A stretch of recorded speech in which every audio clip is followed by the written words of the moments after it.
আসসালামু আলাইকুম। ঘন ঘন প্রস্রাব এটা কি কোনো রোগের লক্ষণ প্রকাশ করে থাকে? অনেকেই আছেন বিষয়টি জানতে চেয়েছিলেন। তো বন্ধুরা, আজকে আমরা আলোচনা করব যে ঘন ঘন প্রস্রাব যদি হয় তাহলে স্বাভাবিকভাবে যে ৬টি রোগের লক্ষণ প্রকাশ করে থাকে সেটা আমরা জেনে নেব। তো মূলত বিষয় হচ্ছে ঘন ঘন প্রস্রাব যাদের হয় তাদের প্রথম নম্বর যে লক্ষণটা, যে রোগের লক্ষণটা প্রকাশ পেয়ে থাকে সেটা হচ্ছে যদি ডায়াবেটিসে আপনি আক্রান্ত হয়ে থাকেন। কারণ যখন কোনো ব্যক্তি ডায়াবেটিসে আক্রান্ত হয় তখন দেখা যায় তার শরীরে হয় ইনসুলিনটা সঠিকভাবে তৈরি হয় না, অথবা ইনসুলিন তৈরি হলেও ইনসুলিনটা তার শরীরে কাজ করে না। তখন তাদের ঘন ঘন প্রস্রাব হয়ে থাকে। এটা হচ্ছে অন্যতম একটা কারণ, বা এই জন্য আমাদের এই ঘন ঘন প্রস্রাব হলে আমাদের লক্ষণগুলো মনে রাখতে হবে। দ্বিতীয় নম্বর যে রোগের লক্ষণটা প্রকাশ করে থাকে সেটা হচ্ছে যদি ঘন ঘন প্রস্রাব হয় তাহলে বুঝতে হবে যে আপনার ইউটিআই ইনফেকশন হয়েছে। ইউটিআই ইনফেকশন বলতে বলা হয় ইউরিনারি ট্র্যাক্ট ইনফেকশন, অর্থাৎ মূত্রনালী বা পুরো এরিয়াটা যখন কোনো কারণে ইনফেক্টেড হবে তখন কিন্তু আমাদের ঘন ঘন প্রস্রাব হবে। অনেকেই জানতে চান যে আসলে ইউটিআই ইনফেকশনটা কেন হয়। এর কয়েকটা কারণ আছে। প্রথম নম্বরটা হচ্ছে যদি আপনি পানি কম খান সে কারণে হতে পারে। আপনি দীর্ঘ সময় ধরে প্রস্রাব চেপে রাখেন সে কারণে আপনার ইউটিআই ইনফেকশন হতে পারে। এবং যদি আপনি এমনটা হয় যে আপনি পানি কম খাচ্ছেন, প্রস্রাব চেপে রাখতেছেন, এর পাশাপাশি আরেকটা যে বড় ধরনের কাজ করেন সেটা হচ্ছে অপরিষ্কার অপরিচ্ছন্ন থাকা। অনেক সময় দেখা যায় যে আমাদের বায়ুপথ এবং আমাদের যৌনাঙ্গ যে পথগুলো আছে এখানে প্রচুর পরিমাণে ব্যাকটেরিয়া থাকে।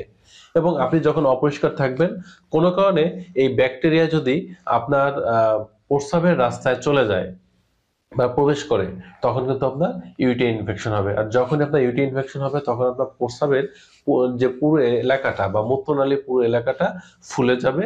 ওখানে দেখা যাবে নিচ পেট বা আমরা পেলভিক বলে থাকি যেটা, এখানে প্রচন্ড ব্যথা জ্বালা যন্ত্রণা অনুভব করবেন, প্রচন্ড প্রস্রাবের চাপ আসবে। আবার প্রস্রাব করতে গেলে দেখা যাবে প্রস্রাবটা ছিঁড়ে ছিঁড়ে আসতেছে, অল্প পরিমাণে হচ্ছে। তো এটা হচ্ছে একটা কারণ, বা ইউটিআই ইনফেকশনের লক্ষণও কিন্তু আপনার প্রস্রাবটা ঘন ঘন হতে পারে। তৃতীয় নম্বর যে কারণ থাকে সেটা হচ্ছে যদি আপনার কিডনিতে কোনো সমস্যা হয় বা কিডনি দুর্বল হয়ে যায়। যদি এমনটা হয় যে আপনি আহ, দেখা যাচ্ছে যে আপনার শরীরে যে পরিমাণ ভিটামিন, প্রোটিন, মিনারেল যুক্ত খাবারটা আপনি খাচ্ছেন ওখান থেকে আপনার শরীর যে প্রোটিন বা ভিটামিনটা পাচ্ছে, এরপরে যে আপনার প্রতিনিয়ত আমরা যে খাবারটা খাচ্ছি, খাবার খাওয়ার মাধ্যমে কিন্তু আমাদের শরীরে দূষিত পদার্থ তৈরি হয়। এবং এই দূষিত পদার্থটা আমাদের প্রস্রাবের সাহায্যে কিন্তু মূত্রনালীতে বাইরে বেরিয়ে যায়। কিন্তু কোনো কারণে কিডনির শাসন প্রক্রিয়া যদি দুর্বল হয়ে যায় এবং সঠিকভাবে যদি সেটা কাজ না করে, প্রস্রাব যদি অনেকটা জমে যায় তখন দেখা যায় যে আমাদের ঘন ঘন প্রস্রাবের চাপ আসে, এবং আমরা যখন প্রস্রাব করতে যাই তখন দেখা যায় প্রস্রাব পরিমাণে অল্প হচ্ছে কিন্তু প্রস্রাবটা ক্লিয়ার হচ্ছে না, এবং প্রস্রাবটা বারবার হচ্ছে। চতুর্থ নম্বর যে কারণ থাকে বা যে রোগের লক্ষণটা প্রকাশ করে সেটা হচ্ছে যদি কিডনিতে পাথরি হয়। বিষয়টা হচ্ছে কিডনিতে আসলে যেটা হয়, আমাদের মূত্রটা তৈরি হয়ে আমাদের সোজা মূত্রথলিতে একটা নল বেয়ে মূত্র থলিতে চলে আসতেছে। এবার এই মূত্রথলিতে আসার যে পথ, এই পথ, এই সরু রাস্তা, এখানে যদি কিডনিতে পাথরে হয় তখন দেখা যাচ্ছে প্রস্রাবটা সঠিকভাবে পাস হতে পারে না। এবং যখন আপনার এই প্রস্রাবের চাপ আসে, আপনি প্রস্রাব করতে যাচ্ছেন, প্রস্রাব করে আসতেছেন, কিছু সময় পরে যখন আবার একটু প্রস্রাব এসে আপনার থলিতে জমা হচ্ছে, আপনার আবার প্রস্রাবের চাপ আসতেছে। অর্থাৎ কিডনিতে যদি পাথরি হয় সে কারণে কিন্তু আপনাদের ঘন ঘন প্রস্রাবের এই সমস্যাটা দেখা দিতে পারে। ৫ নম্বর যে কারণটা লক্ষণটা থাকে রোগের সেটা হচ্ছে যদি আপনার প্রোস্টেট বড় হয়ে যায়। বিষয়টা হচ্ছে প্রত্যেকটা পুরুষের প্রোস্টেট এমন একটা জায়গা থাকে যেটা একেবারে মূত্র যে থলিটা থাকে, থলির ঠিক নিচে অংশ থাকে।